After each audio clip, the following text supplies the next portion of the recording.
to welcome you to the Church of Perpetual Life. As you notice, we're filming tonight. It's my honor to be your officiator here this evening, and I have a couple of items to go over.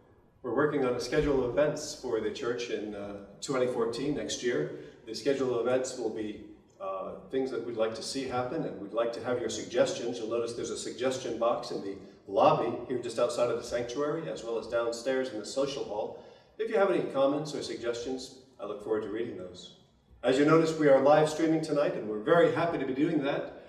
We are now, and this is a thing that Bill and I have discussed, obviously with live streaming, there are people all over the world who are tuning in at the moment, and I'd like to say hello to our friends in Russia, where it's 3:30 in the morning.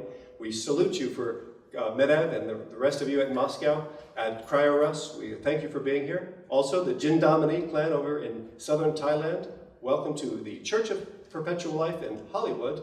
And Xiaoxi's dad in China, the folks who are in just outside of Milan in Italy, in Africa, they're in Nigeria, South Africa, and Zimbabwe. We're also thankful to have the folks in Denmark, in Great Britain, in Germany, and our friends in Canada, and also welcome to our friends in South America. Welcome to the Church of Perpetual Life, now live streaming worldwide. I'd like to introduce our speaker. He is the man that is directly responsible for the creation of this church and this remembrance ceremony. Ladies and gentlemen, let's welcome Mr. Bill Falloon.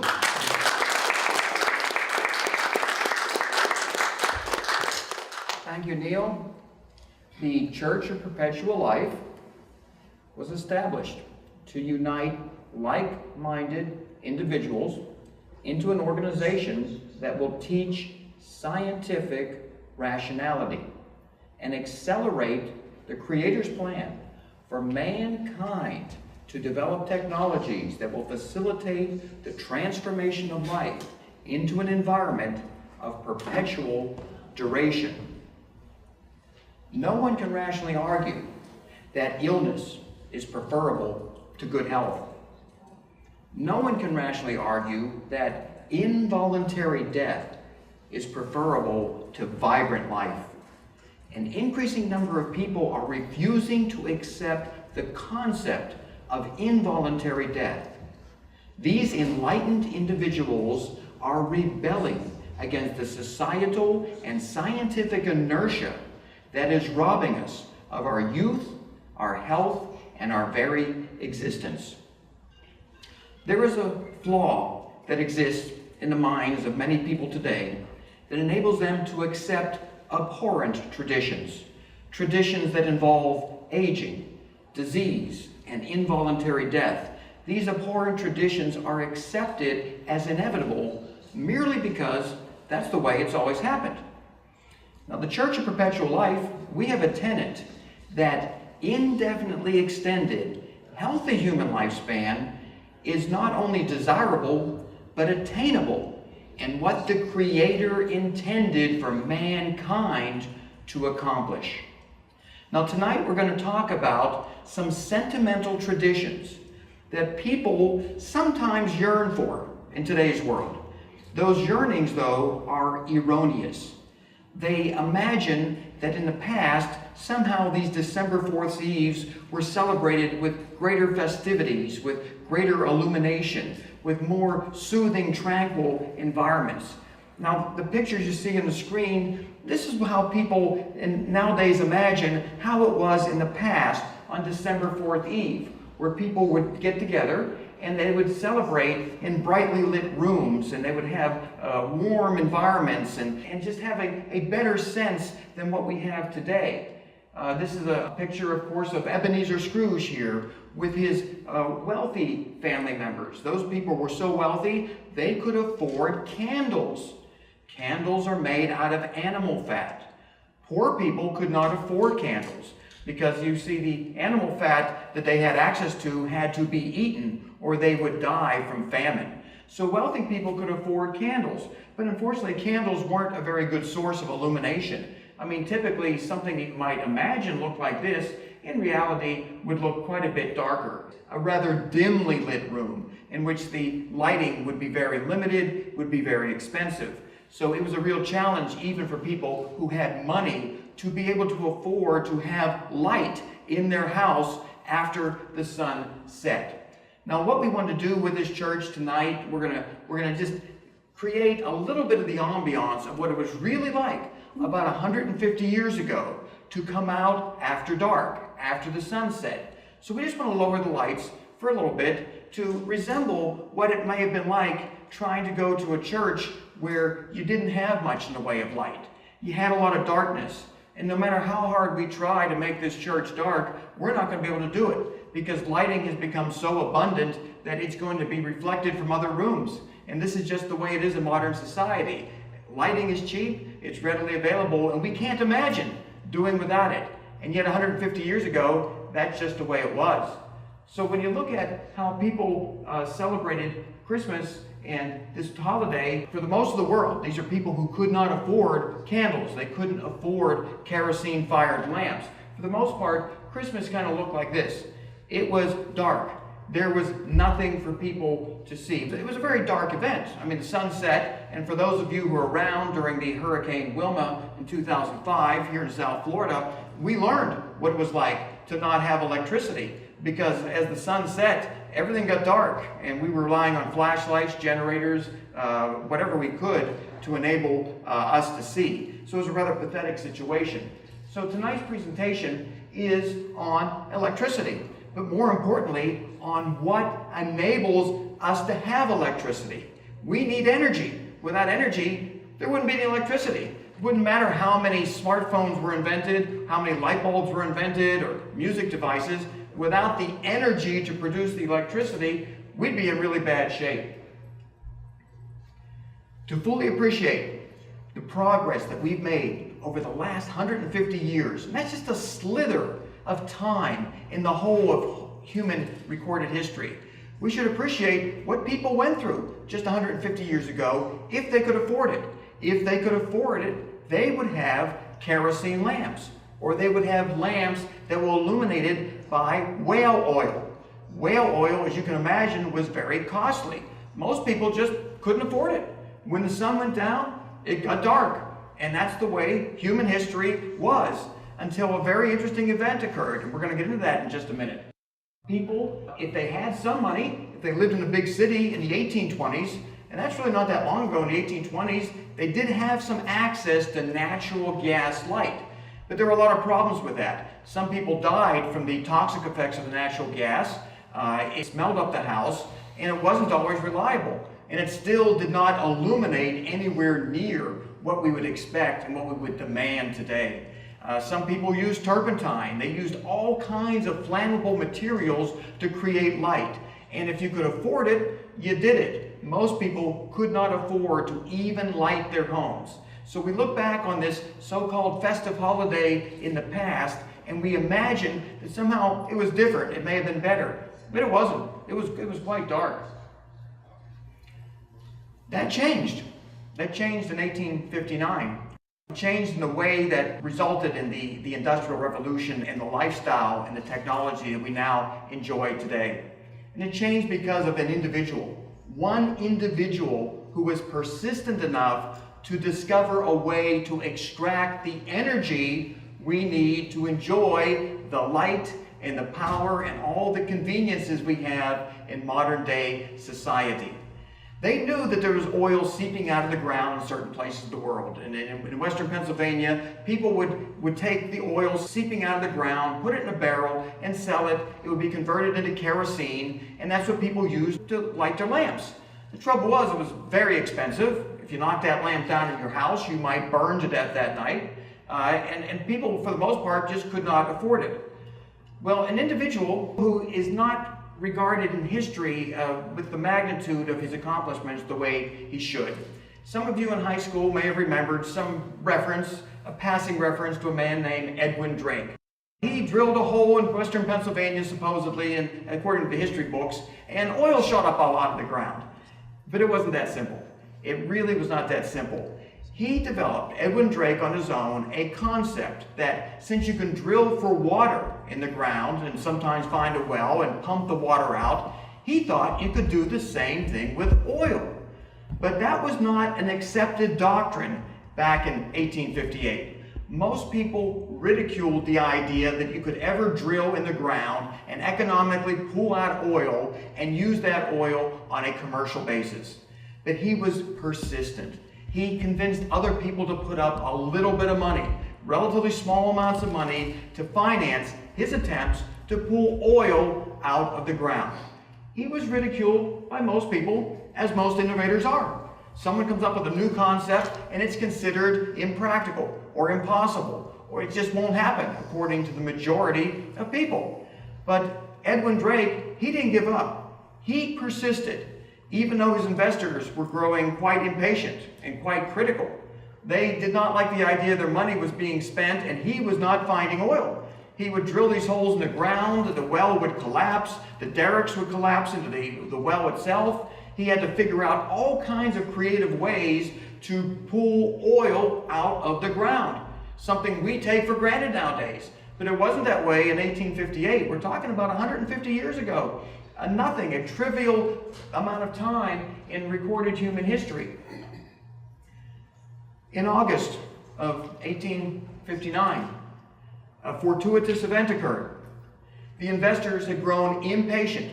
They didn't feel oil would ever be able to be economically produced by drilling for it. They wrote a letter to Edwin Drake and they said, stop it. Stop trying to find oil because this is just not going to work. And the fortuitous event was the post office lost a letter temporarily. It got lost in the mail, and by the time it was eventually delivered, Edwin Drake struck oil. The impact of this is underappreciated today. And that happens with a lot of people, by the way. I'm going to write more and more and give more speeches about just how underappreciated the pioneers in the past were and how that relates to what our objectives are with this church. We're here to facilitate the transformation of life into an environment of perpetual existence.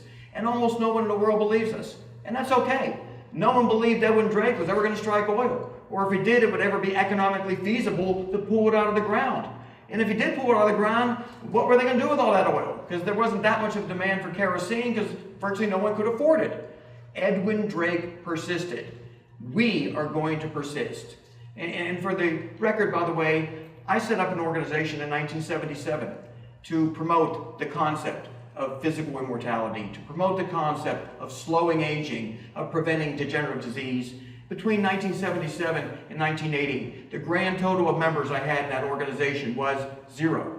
It was absolutely 0. I went on every single local radio show in South Florida at a time when people listened to the radio. And this included Larry King, this included Neil Rogers, for people who remember those individuals. They had listened to radio stations, meaning shows, that people tuned in. They would stop what they were doing to listen to Larry King and Neil Rogers and many, many other local radio celebrities. And I would talk about living forever and the virtues of supporting scientific research to accomplish that objective. And during the radio show, by the way, I'd have 10 or 20 people calling in, curiosity seekers asking all kinds of questions.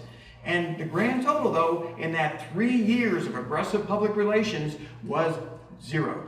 Nobody was interested until 1980. We attracted our first member.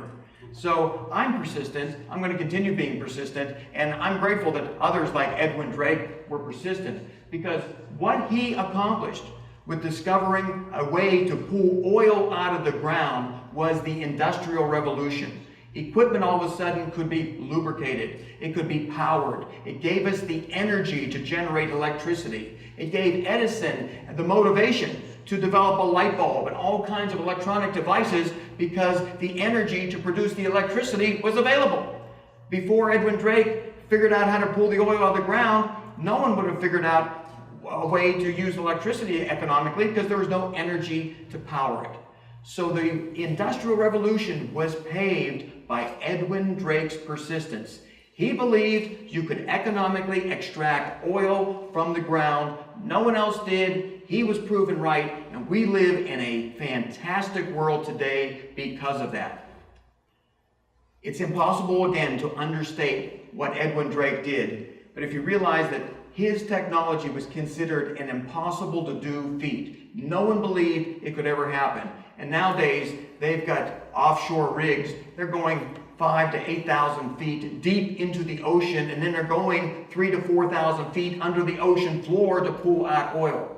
To contrast what they're doing today compared to what Edwin Drake did 150 years ago, I believe that could be translated into our limited lifespans today, translated into biological immortality in the not too distant future. We do like to use analogies, by the way, to define why we think, while we can't live very long today, our average lifespans are around 80 right now, we can't do a lot today. In the not too distant future, we're going to accomplish something. And there's a little sentence there about how Edwin Drake's discovery had something to do with the Civil War. You see, the North depended on turpentine from the southern pines to power their lamps, to produce some sort of electricity and energy, not electricity, but energy for them. Well, by figuring out a way to pull oil out of the ground in western Pennsylvania, Edwin Drake gave the North a decisive advantage during the Civil War. So his discovery affected the outcome of that war, but even more significantly, his discovery enabled the Industrial Revolution, which has enabled the information technology revolution that we all enjoy today. A lot of individuals, cynical individuals, skeptics, say, well, maybe you will figure out a way to achieve biological immortality. Maybe you even go as far as to invent a way to upload people electronic means, the transhumanist movement. But they say you can't afford it. People won't be able to afford that. The average person will die. They may even rebel because rich people will be able to live forever and poor people won't. But when Edwin Drake discovered oil, it was $10 a barrel back in 1858, 1859. $10 a barrel equates to a huge fortune today. Virtually no one could afford it. But because of the technology that Edwin Drake developed, oil went from $10 a barrel to less than 10 cents in a period of 1 year.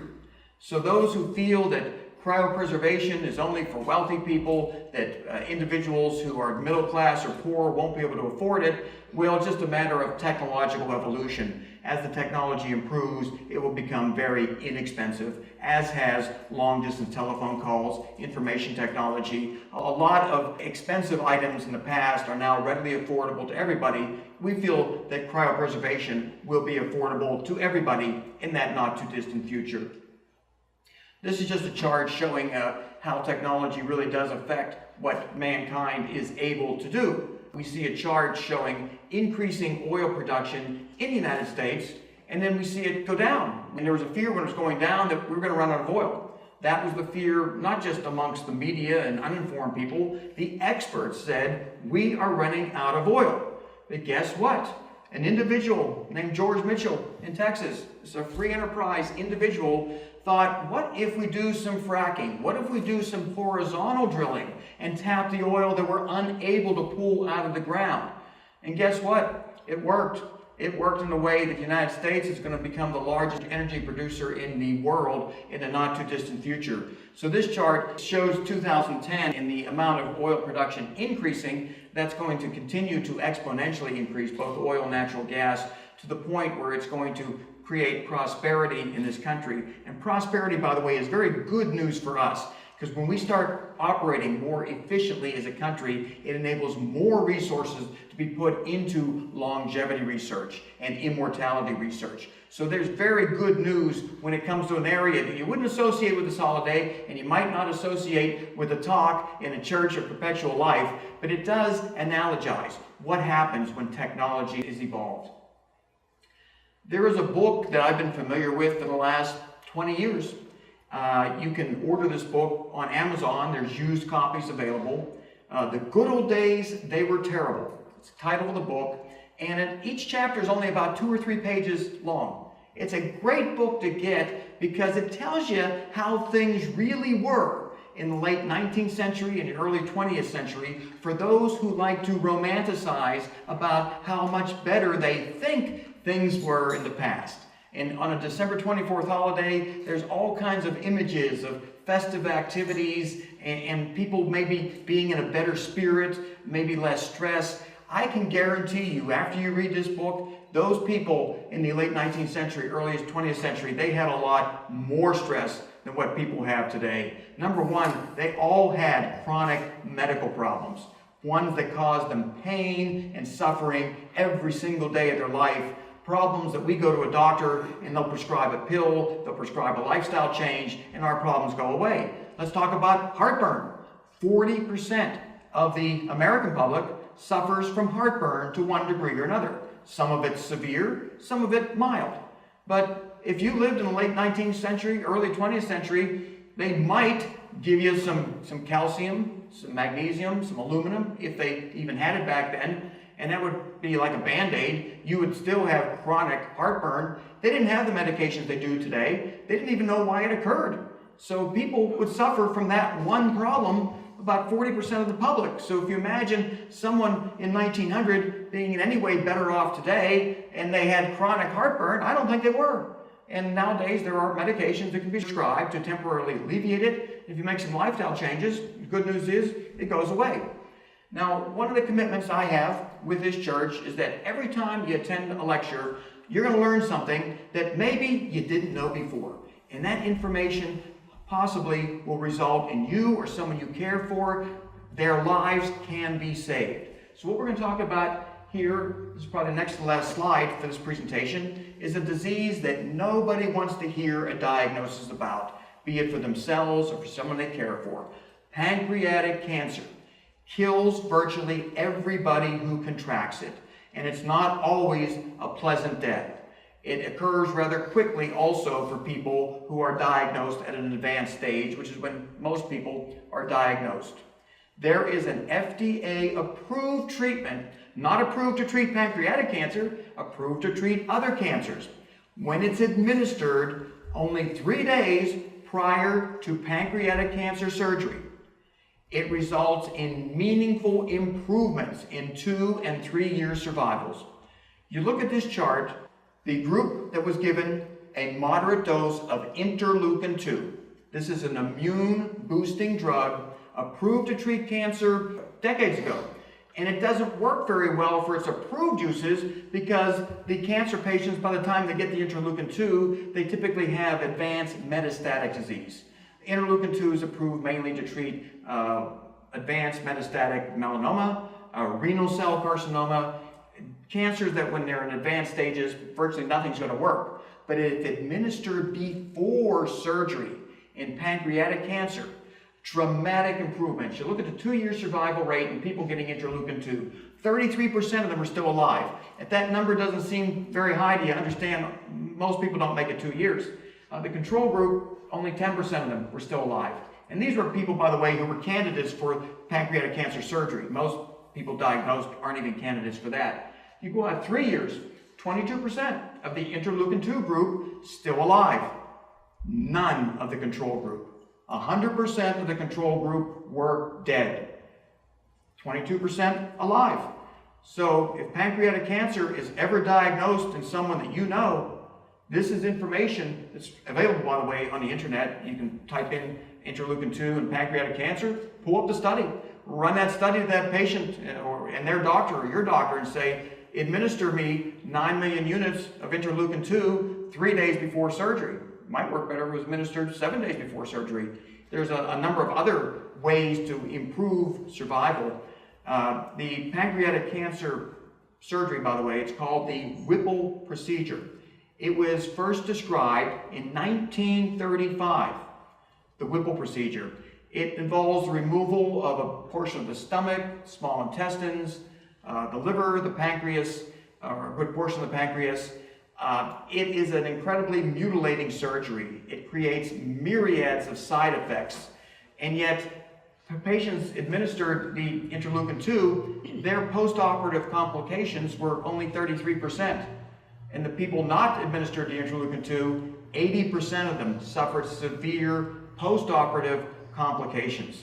And these complications we'll have to go into in detail, but they lay people up in hospitals for about 3 weeks. However, the interleukin-2 group, they got out of that hospital in about 12 days. So there's nothing but good reasons for prescribing low dose or moderate dose interleukin-2 prior to a cancer patient undergoing a surgical procedure. And for those who don't know, surgery itself reduces immune function rather dramatically. And it's one of the reasons why when cancer patients undergo surgery, it seems like the cancer starts spreading very quickly thereafter. Their immune system was wiped out from the surgery, and then you add on the chemo, then you really have a problem. So the secret here is a cancer diagnosis should be preceded before any conventional surgery starts with an immune augmentation program. And we're not talking about something you have to run offshore to get, or something that you have to buy on some website and hope it works. This is an approved drug, and more oncologists are recognizing the role that moderate dose interleukin-2 plays in treating cancer. But the trouble is, it's not being translated into the clinical practice of oncology. So a mission of this church is to disseminate information that's published in peer-reviewed scientific journals, and yet the public is made largely unaware. They're rendered almost impotent to use this information because their doctors, their hurried doctors, are not paying attention to their own medical journals. So that's the little tidbit of information that I wanted to disseminate this December 24th.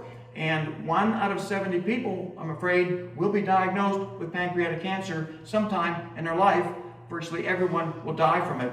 But you now know of at least one therapy that can dramatically improve your odds of surviving.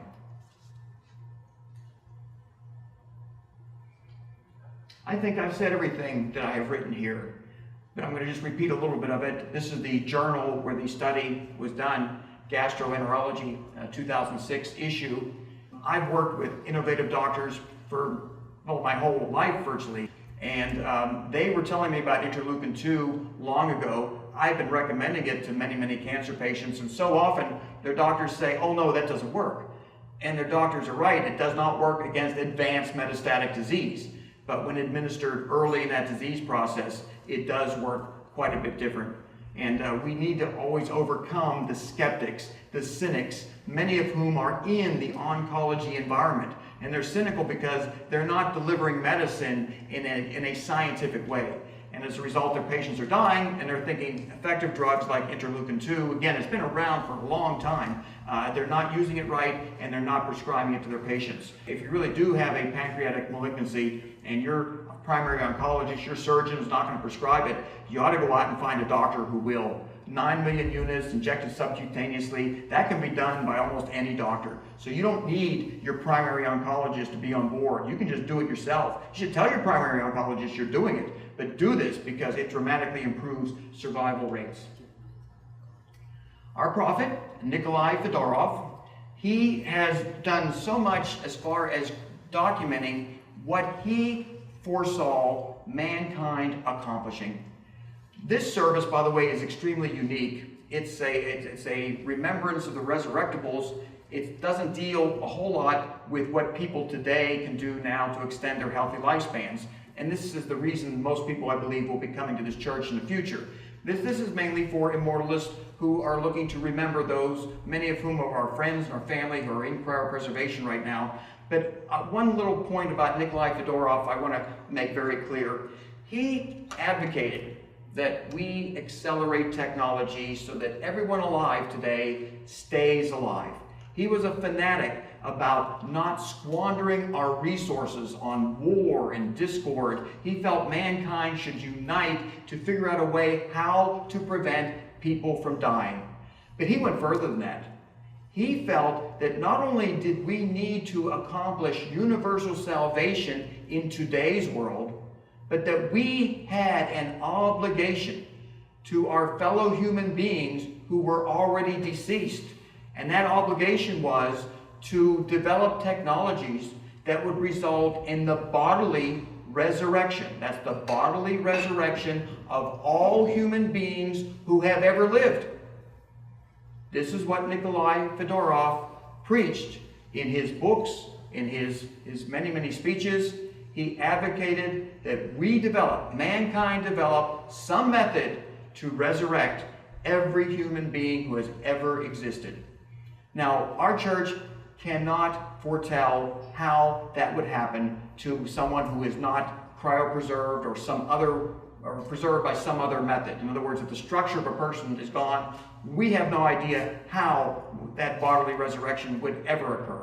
But it is a mission of our church. We do have an objective. We do have an obligation, certainly, to attempt to resurrect any human being who has ever lived if the technology were to permit that. And we want to facilitate the acceleration of that technology so that we can accomplish universal salvation. Now, I want to thank everyone who has shown up here tonight. This reminds me a little bit of a movie I saw, by the way, called Bugsy. Bugsy had this crazy idea in around 1944, 1945. He thought that this little town, this desert, dried out town called Las Vegas, that if you built something nice there, a nice casino, the people would go out of their way to come and spend some money and to gamble. He opened that on Christmas Day, somewhere around 1946, 47, I can't remember the exact year. And he had a staff in place, he had everything set up, ready to go, and nobody showed up. It was an utter failure. And he wound up losing his life over that failure because his business partners did not tolerate failure.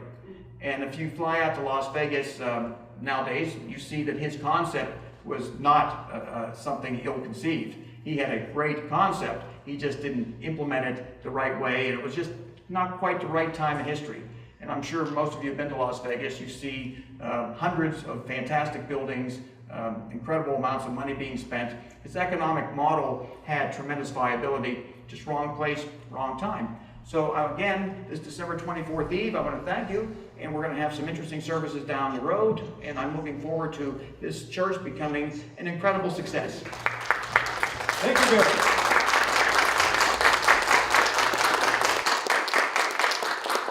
Ladies and gentlemen, Bill Falloon, thank you for that inspirational message. I appreciate all that you've had to say. And, you know, to key in on what he had to say about Bugsy Siegel in Christmas Day way back when, now he was clearly a visionary. He certainly saw that Las Vegas at some point in time was going to be what it was.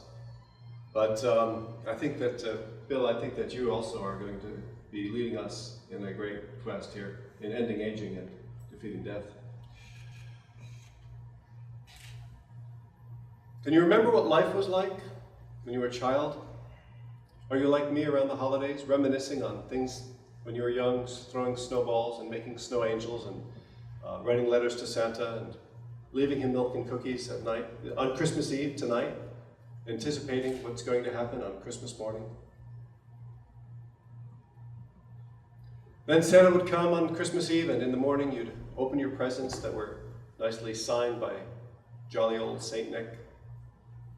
Then as you matured, somehow you found out that it was a fantasy, and you had been misled into believing in something that did not actually exist.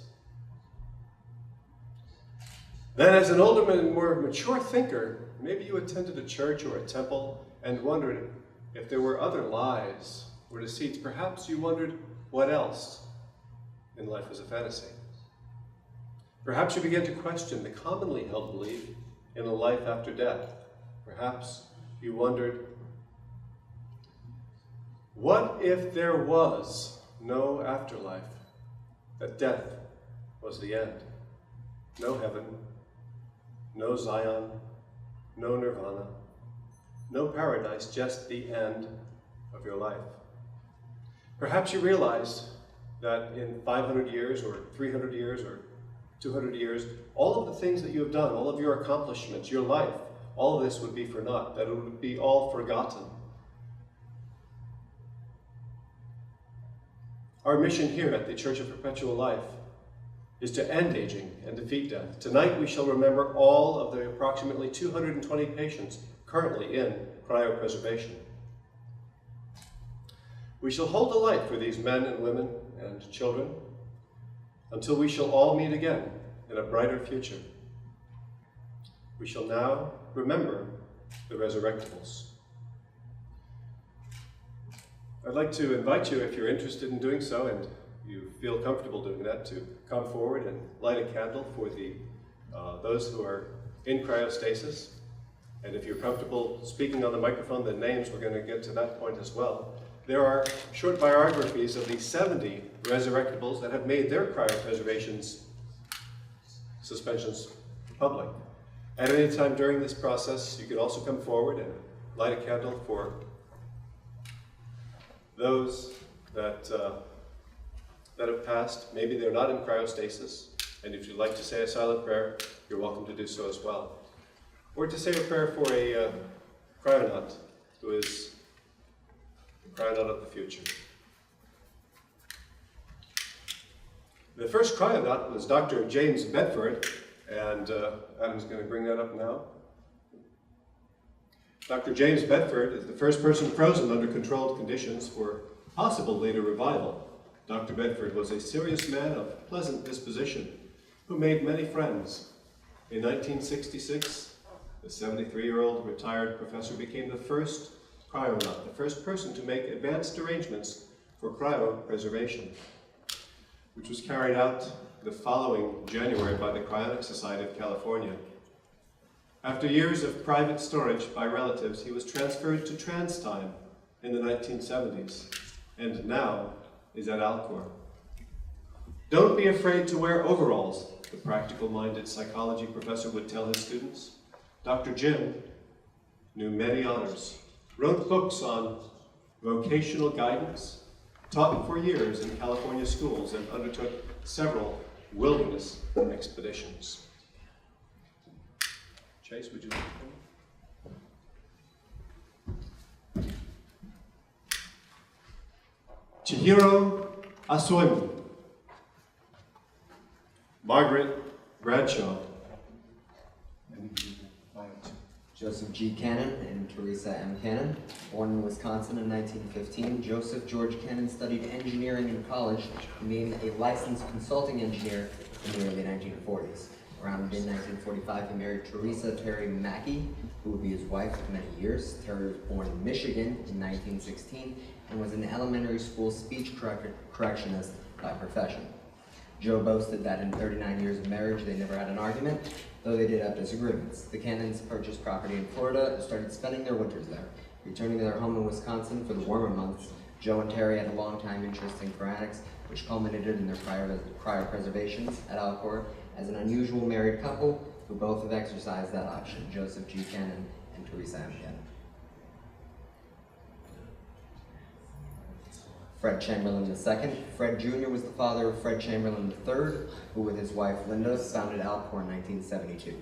Born in Berkeley, California in 1897, he soon moved to Plainfield, New Jersey. He entered Brown University, Providence, Rhode Island in 1914, but left during World War I to enlist in the U.S. Army. He married Elizabeth Morrock in 1928. For a number of years, Fred Jr. renovated and operated a farm in Keswick, Virginia, and lived at several residences in that state. In 1968, he lost his wife to a sudden coronary, condition and moved to California.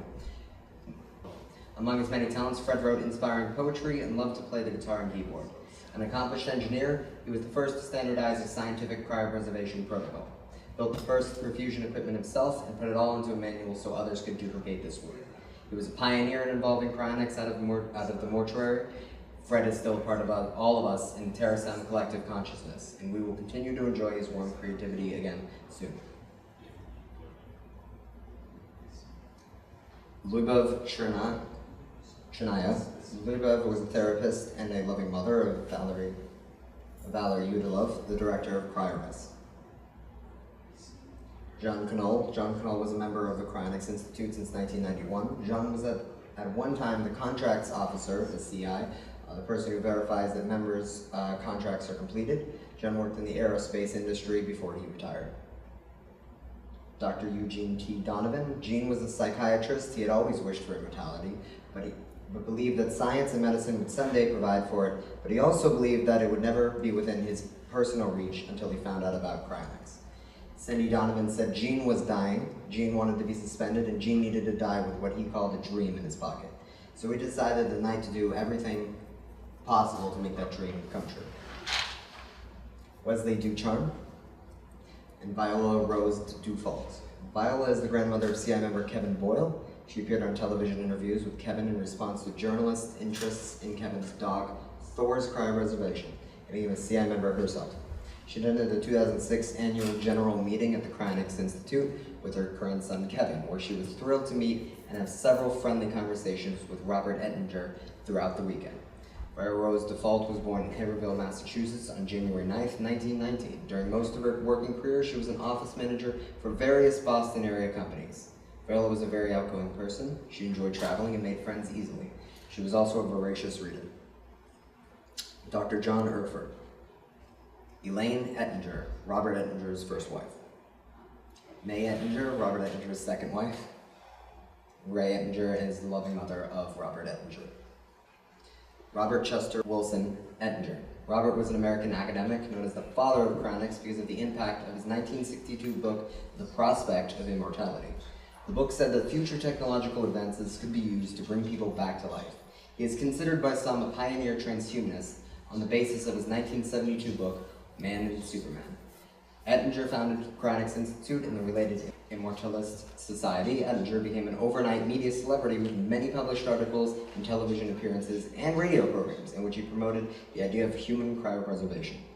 Since the commercial publication of The Prospect of Immortality, all those active in cryonics today can trace their involvement directly or indirectly to the publication of one or both of Ettinger's books. Lydia Fedorenko. Lydia was a teacher of mathematics in St. Petersburg, Russia. She loved life, there were her friends, family, and of course all the former math students she had taught over the decades. She wanted to extend her life by another 200 to 300 years. Her son Nikolai Fedorenko said her last wish was eventual resurrection. FM 2030, Feridian M.S. Fenderi. Prominent futurist, author, and longtime cryonicist, FM 2030 became an Alcor patient in July 2000. In the 1960s, he gained prominence for 3 novels, The Day of Sacrifice, The Beggar, and Identity Card.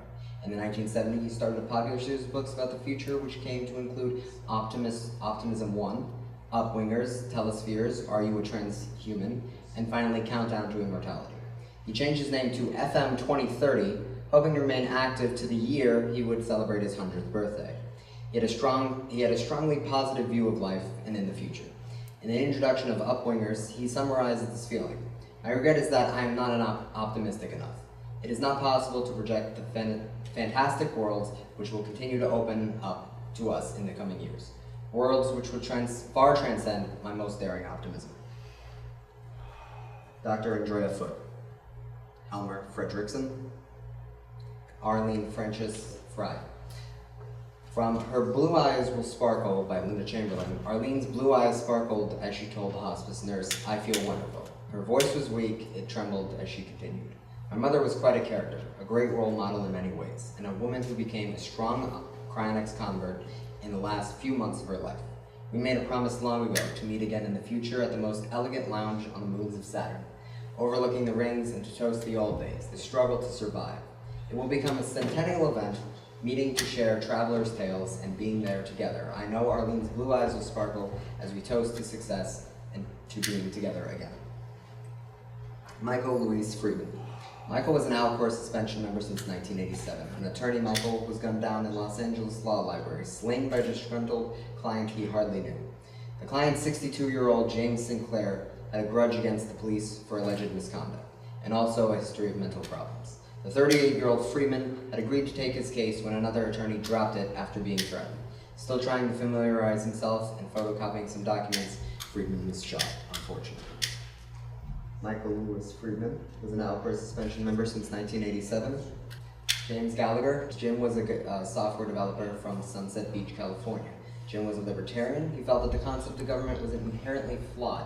As he put it, since there will always be people that cheat, steal, pillage, maim, and murder, we are told society requires institutions that cheat, steal, pillage, maim, and murder to protect us from those people. A self-described Air Force brat, Jim served an enlistment of 3 years in the U.S. Army and got out in 1962 before he could be sent to Vietnam. He lived in Nicaragua and later the Bahamas before returning to California.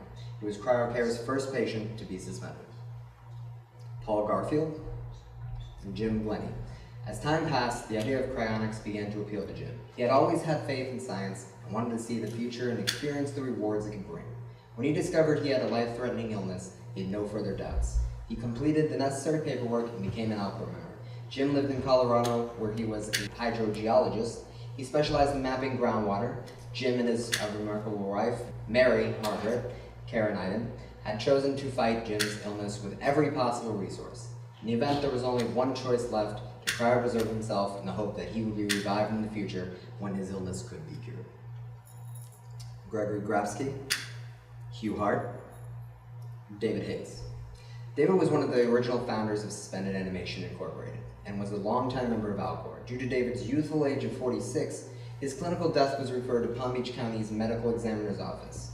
Though legal counsel, Alcor was successful in negotiating with the courts to allow for a virtual autopsy to be performed in place of a typical, more invasive procedure. After a CT scan was performed and the medical examiner was satisfied with the results, they agreed to release the body to Suspended Animation, who was working on Alcor's behalf. Curtis Henderson. Curtis graduated from Pennsylvania Military College and Temple University Law School. He passed the New York bar exam. He was a co-founder of the Cryonic Society of New York, CSNY, along with Saul Kent, James Sutton, and a designer named Carl Warner. At the organizational meeting, Carl Warner coined the word cryonics. Curtis soon became the president. Curtis and Saul Kent spent October 1966 touring the United States to assist in consolidation of the nascent cryonics movement. On October 2nd, they attended a meeting in Oak Park, Michigan, which led to the formation of the Cryonic Society of Michigan, with Robert Ettinger as president. On October 14th, they attended a meeting in Woodland Hills, California, where it was agreed to incorporate the Cryonic Society of California, with Robert Nelson as president. The following January, CSC cryopreserved the first person, Dr. James Bedford. James Corrihan. Richard Clare Jones. Richard Clare Jones was born in San Francisco in 1931. He served in the military for 2 years, 1955 through 1957, and by the early 60s was active in his chosen profession, entertainment. Using the stage name Dick Clare, he and his partner Jenna McMahon performed dozens of husband and wife comedy skits on The Ed Sullivan Show and other television programs. But his greatest success was in writing scripts and producing shows. The comedy team of Clare and McMahon won 3 Emmys for The Carol Burnett Show and created the TV sitcoms Facts of Life, It's a Living, Mama's Family, and Flow.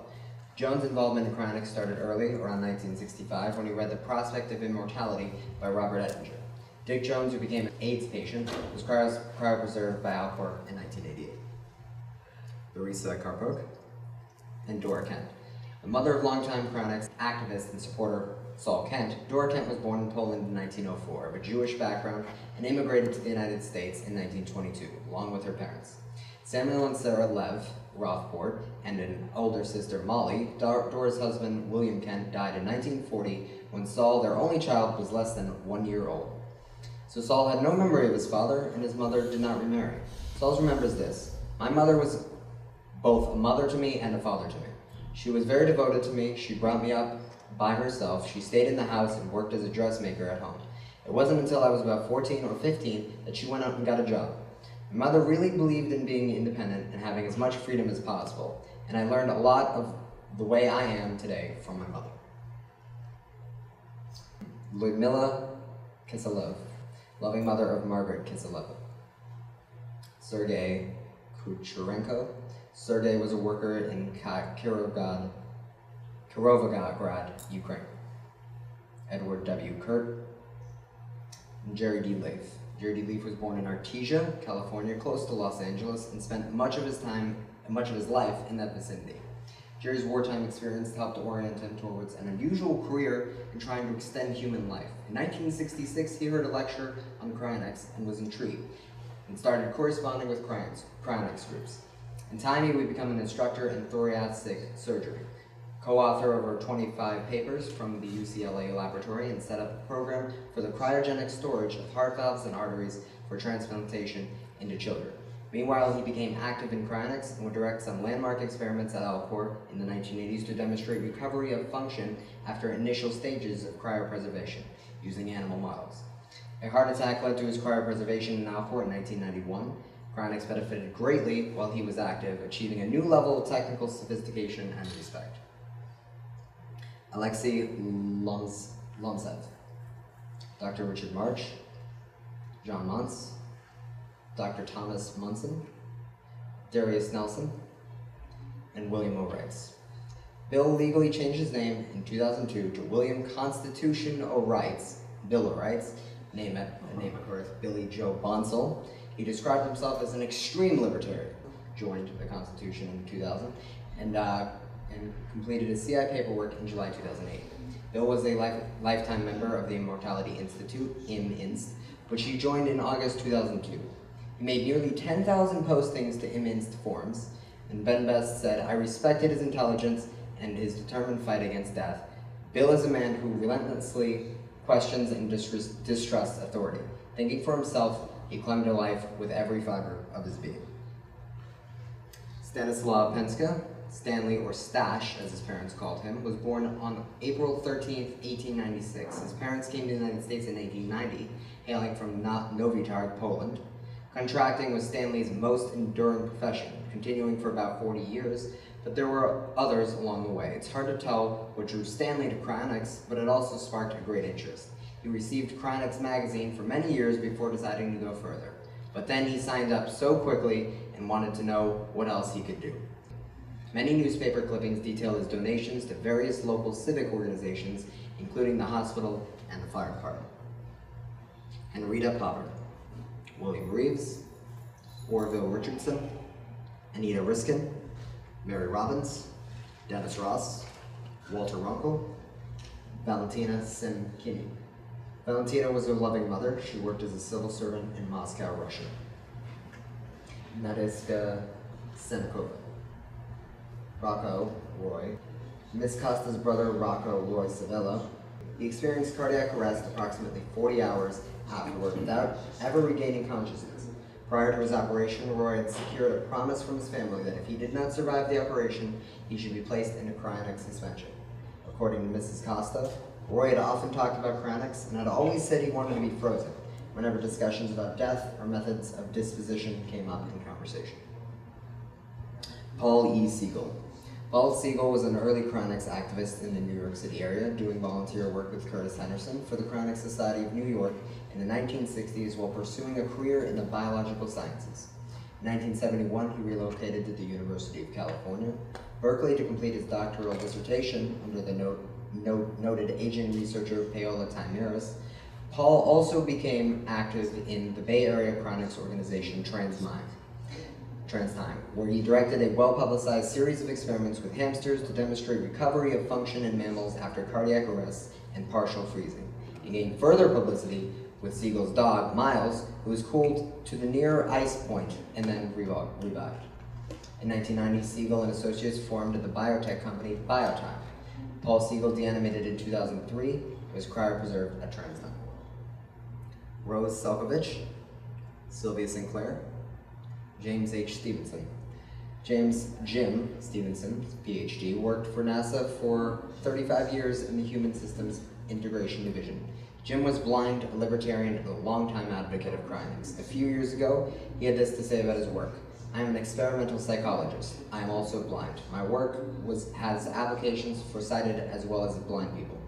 It involved representing mathematics, graphs, statistics, statistical structures, and what we call stochastic processes and Markov's chains in multiple variables in each of those and representing them as sound. So they are tone-encoded sonic representations of complex data structures." Kim Swoosie. Kim was a 19-year-old sophomore studying psychology at Truman State College in Kirksville, Missouri, when she took a cognitive science course. There she read Kurzweil's The Age of Spiritual Machines. She really liked it, found it very compelling, and she became interested in transhumanism, artificial intelligence, and cryonics, though like many young healthy people, she didn't focus much on her own mortality. 2 years later, she suddenly started having odd headaches. A checkup produced a grim diagnosis. She had glioblastoma multiforme, an aggressive form of brain cancer with a poor cure rate. Her funds were very limited, and she turned to the internet. Her case was widely publicized and donations were collected through the Society for Venturism. With that and other sources of funding, she was cryopreserved at Alcor in January of this year. Peter Toma. Dr. Peter Toma was born in Dobez, Hungary in 1924. Peter immigrated to the United States in 1952. His first professional job was in 1954 at the California Institute of Technology's physics lab in Pasadena. Since Peter spoke several languages, the inspiration came to use new computer technology for translation. Eventually, Peter's machine language translation programs developed into a suite of software called Systran. Systran has performed extensive work for many government agencies and countless universities and Fortune 500 companies. The advent of the internet led Alta Vista, and eventually Yahoo, to use this software to run the web-based application known as Babelfish. It allowed for instant cross-platform language translation. Yuliva Verdelets. Yuliva was born on April 6, 1990 in Shishaki, Poltava region, Ukraine. She spent her senior year studying at Williston High School, Florida, in the United States, winning the Future Leaders Exchange Program. Afterwards, she went to study Prague in the Czech Republic, where she received her bachelor's degree in international business in the Faculty of International Relations of the University of Economics in Prague. She was fluent in English, Ukrainian, Russian, German, Spanish, Czech, and she also studied French. She sang well and played the piano since she was 6 years old. Her hobbies were sports, dancing, and photography. Her life motto was never, never, never give up, and you will make a difference. Olga Visheva.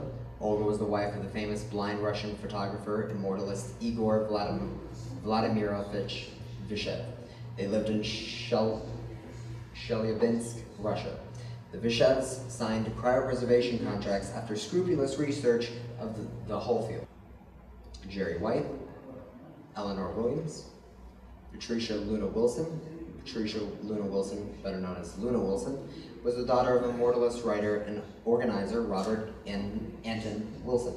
Luna was a pacifist, a vegetarian, and a lover of people and animals. On October 2nd, 1976, while working at the clothing store, she was beaten to death in an apparent robbery. Her brain was cryopreserved by the Bay Area Cryonics Society, later the American Cryonics Society. Kira Yurosova.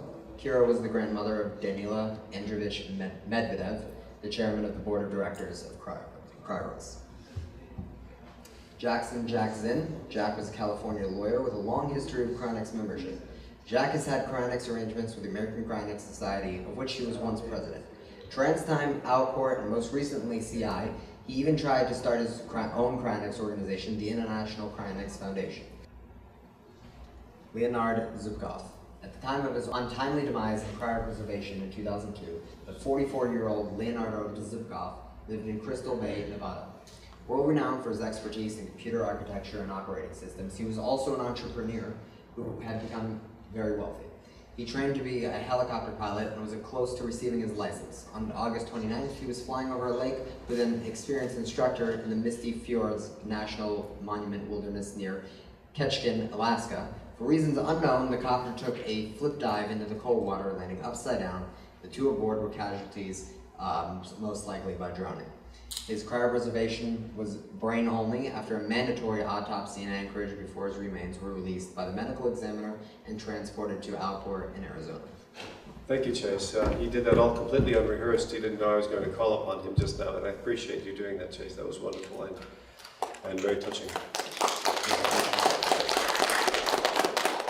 There are approximately 150 other cryonauts in preservation.